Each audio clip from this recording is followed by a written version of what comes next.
just as Hillary Clinton begins her campaign using gender bias as her campaign crutch.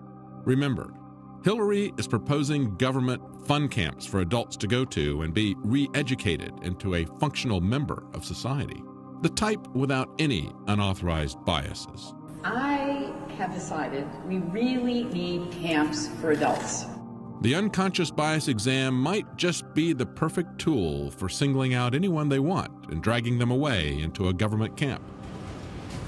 So even though we could incarcerate the wrong person, we could destroy due process, we could have an all-out Orwellian tyranny, many experts say there could be something positive in this for society. Well, I've got an idea of what we could do that would be positive. How about we use it to screen potential leaders to see if they're psychologically sound? After all, we don't want our president to be a psychopath. We could even call it the Dr. Strangelove test. For INFOWARS Nightly News, I'm David Knight.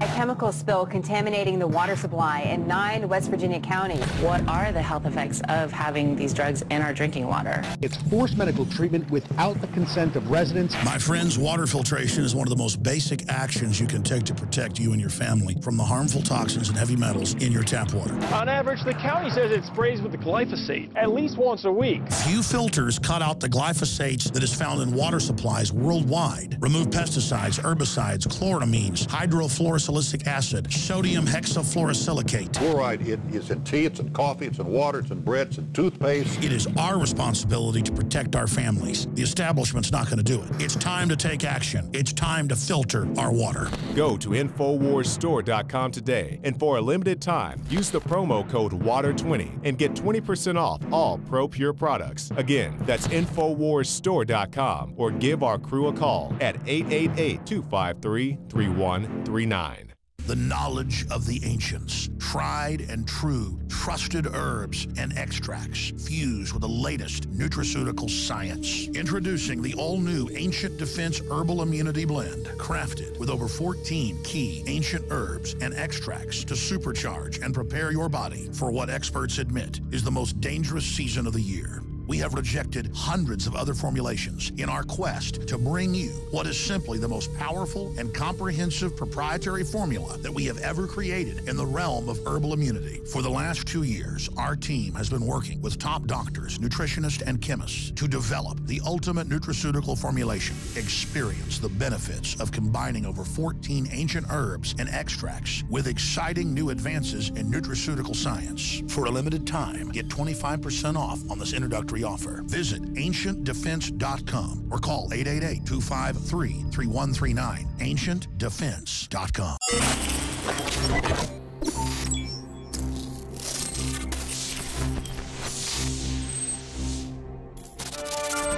Now, joining me in this segment is Rob Dew, and we have, I think, some very important insights about Jade Helm, about what the logo, when it says mastering the human domain, what that really means. Of course, we know that when they talk about unconventional warfare, they're not just talking, Rob, about warfare that is a little bit unconventional. That's the way the ABC reporter reported it when she talked to me. She had no idea that unconventional warfare was a term of art that the military uses. Well, human domain and mastering the human domain is an actual term of art that the DoD uses as well. And before I do that, I want to report that, of course, last week, the Victoria-Goliad counties, the Victoria County Sheriff said that Jade Helm would not be taking place in their jurisdiction. And then today we see West Virginia Senator Joe Manchin saying, we want it in West Virginia. And he was talking to Mika Brzezinski. Of course, this is the daughter of Zbigniew Brzezinski, the guy that created the Trilateral Commission. Yeah. And he says, I don't know what's going on in Texas. I don't know the paranoia that goes on in Texas, but the people in West Virginia, welcome the Special Forces exercises. Please come to West Virginia. We'll welcome you with open arms. We're not afraid of you. And then, to double down on this article, we've got Rick Perry, who joins with David Dewhurst, former lieutenant governor, former governor of Texas. Rick Perry says, it's okay to question your government. I do it on a regular basis, but the military is something else, said Perry. He said, our military is quite trustworthy.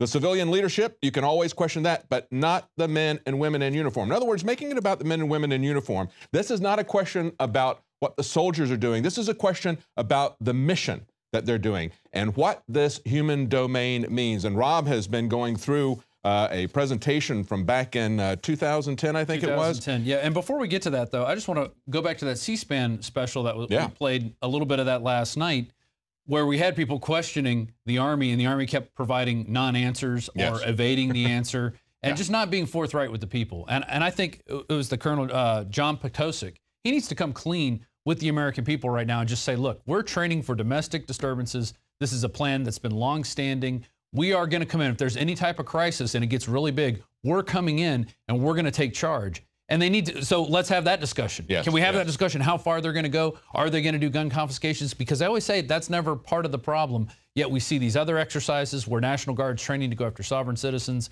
and the list is endless. I mean, and that's the function. That's the baseline thing. Is this for America or is this for somewhere else? And as you point out, he said, well, this is for the entire world. And that's what everybody was concerned about with the NDAA. They said that the authorization for the use of military force, when combined with that authorization for the military to detain people without trial indefinitely, that was a very dangerous thing. That's something that we've been seeing. Of course, there's a legal infrastructure that's been set up. There's a technological infrastructure that's been set up. And this is boots on the ground for those two that we should be very concerned about it. Exactly. And we can see when we look at this GEOINT that this is not just the military. This is tightly integrated with the NSA and with Homeland Security. This is tightly integrated with law enforcement. And of course, they do train law enforcement at AP Hill along with the military. It's getting impossible to move these two apart. They are merging together, the military and the police, as they look more and more like each other.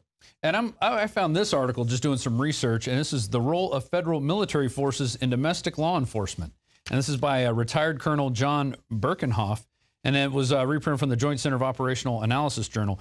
And he basically talks about how Posse Comitatus is outdated. We need to go in, we need to change that and have military on the grounds during domestic disturbances. And it even says it like third or fourth page in here. I mean, it's a long article. And one of the things I think that's so inflammatory, and of course Louis Gohmert talked about this, was the fact that they would put political areas like Texas and Utah, they're politically conservative, they paint them red and label them as hostile. That is the essence, Rob, and we need to make clear that people understand this. That is the essence of mastering the human domain. It is GEOINT, and what they are doing is they're taking a human geology, they call it, is a layer that they put over the physical geology. And what they want to do is that by mastering it, what they mean is that they are not only looking at different nation states, they're not just looking at different regions, they're not looking at different groups, they're looking all the way down to the level of the individual. So that's where the dragnet surveillance of the NSA comes into play. They're feeding all of that in. Think about it just as they use gerrymandering in politics to pick the voters. Now they are using this and mining this data. And one of the things they said, Rob, was that when they're talking about this from USGIF, which is kind of a trade organization, foundation that puts all this together that got started. This is something that's about 5 years old, really, going back to some military papers. But what they were saying was that this is different from a puzzle type of environment where they used to work. Think of that as something has happened and you call in Sherlock Holmes to solve the puzzle, to solve the crime. No, this is more of a mystery. And they said in a mystery, you don't know that anything has even happened. And so you're looking at all of this data, you're trying to get a baseline and then look to see if something sticks out of the ordinary. And if it does, is it hostile or is it permissive? And then you can take action. Which is exactly what they're doing with Jade Helm. They're seeing which local officials will work with them. Like this whole, we could be in the PSYOP right now and we don't even know it. I think we are, and we see this as they're looking at it, Well, and let's go to this conference. It was called Master of Human Domain. It was 2010 GEOINT TV conference. And the first guy we're going to hear from is Lieutenant Colonel Al D. Leonardo, and he ran a fusion cell for U.S. Special Operations Command. A fusion cell? Yeah. We've seen that before. And in the first clip, he's going to talk about how they gather data, and they use traditional and non-traditional sources. And what are we seeing now? And this is 2010. So this is before like DARPA was coming out with we need to predict the future. We need to look at all the social media networks to predict unrest, civil unrest, predict people's feelings on troops on the street. So you put out a video like we do about troops on the street. Who thumbs up? Who thumbs down? Who writes comments? What are those comments? Those are all the things that are being integrated into this sort of system where and they talk about it in more of a, a worldly term, which is what the colonel was on the C-SPAN thing, saying, well, this is for all over the world. We're using this for all. Well, of course, they're going to say using it for all over the world because they probably are using it for all over the world. Not a lot of social media going on in Afghanistan. Well, exactly. But they are using it against us, definitely. Yes, that is, you can 100% guarantee that. So let's go to that first clip. And I just want to warn you people before we go to this. Extremely dry, extremely boring. They're using big words, so you might have to get out your dictionary. But if you just listen to what they're saying, and then I threw up some articles and some slides from Jade Helm to see how it relates. And this is why people don't pay any attention to this. This is why there's so much wild speculation about what do they mean by mastering the human domain.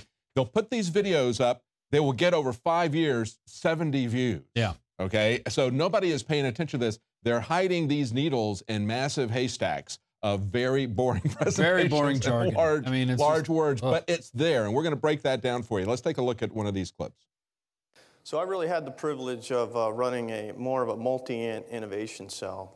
The cell's objectives were to use as much non-traditional data from an Intel standpoint. That means a lot of open source data. To go out and do sense making of data so that not only your analysts, but your machine learning, your algorithms you could build would ultimately get to a predictive analysis cell. It's very, very hard to do, especially if you don't have all the data. One thing I'd stress as you glance at the slide as I kind of talk off the slide is that, basically old data is good data, new data is good data, and all data is good.